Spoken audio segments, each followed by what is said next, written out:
Rarig. Yes. I couldn't think of a cool intro. My mom always says I'm special. So I'm just gonna ask you a question. What do you think Christians are supposed to look like? Think about that for a second. Are you listening? Damn.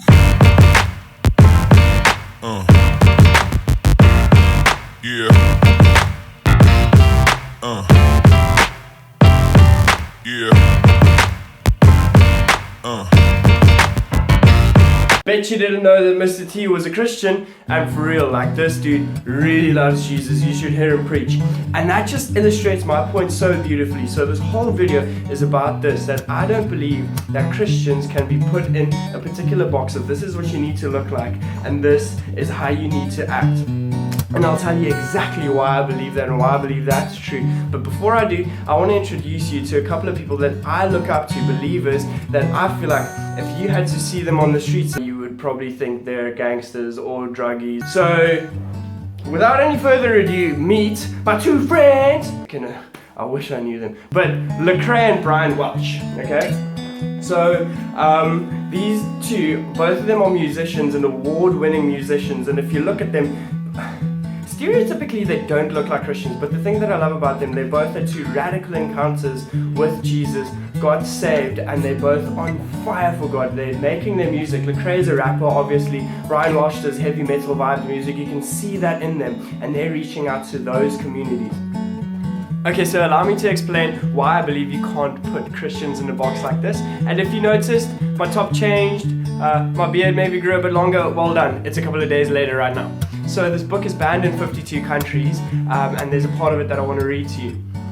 It's a Bible! Well done. So we're looking at Corinthians, 2 Corinthians 5, verse 17. Therefore, if anyone is in Christ, the new creation has come, the old has gone, and the new is here. Now, I think you can misinterpret this verse. It's not talking about your outside, it's talking about your inside. Now, God's concerned about your inside, and I want to show you a picture that I drew about a year and a half ago when I was going through a tough season in my life, and I'll explain to you what that was. So this is it, okay? And that's a very dark, gloomy looking mountain.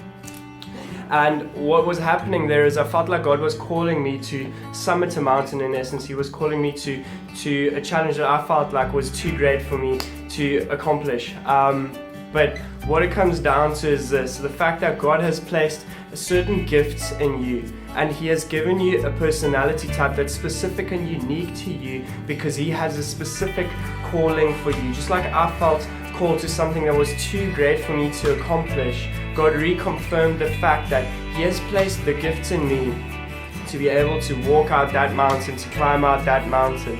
And I feel like that's where the focus needs to be, is in your heart, because that's what Jesus looks at. He's not so concerned about our outward appearance. Now, we might have tattoos, you might have dreads, you might look funny sometimes, other people might look funny to you, but God's concerned about your heart. And I feel like you would find a wide range of Christians in terms of what they look like, because God has a particular and specific and unique calling for each and every one of us. So I want to encourage you with that. God has a unique calling with you, and He's not so concerned about what you look like on the outside, but what's going on in your heart. And then I want to challenge each and every one of us, if you feel like you're being called to something that's greater than what you can accomplish, look to Jesus, because when you don't know what's going on, He does. And when you do not have the strength to do what you feel like you're called to do, He does. So I hope you're having a beautiful day, night, whenever you're watching this. Thank you for the support, and a nice and loud I was packing away everything, but I just had a thought. You don't have to look weird to be a Christian, just putting it out there. You don't have to be a bodybuilder or a rapper or have dreads. You can look like a normal person as well, and love Jesus at the same time. Just clearing it up.